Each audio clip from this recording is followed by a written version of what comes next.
તને હજી યાદ છે કે મને પવા વાલા છે? મને પવા વાલા છે, હજી યાદ છે? પવા લેવો છો? એમ કરતા ભગવાને પવાની પોટલીમાં હાથ નાખી મુઠ્ઠી વાળી, એક મુઠ્ઠી પોતાના મોઢામાં પધરાવી અને જ્યાં સુશીલાને જે જોતું હતું રાજ પાટ મહેલ બધું આપી દીધું.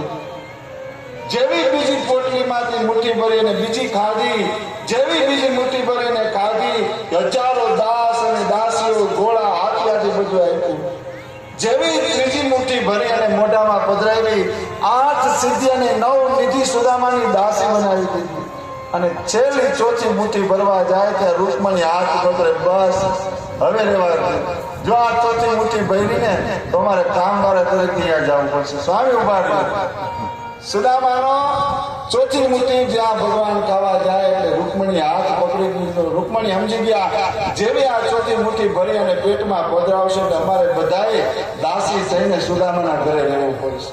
સાંભળો તને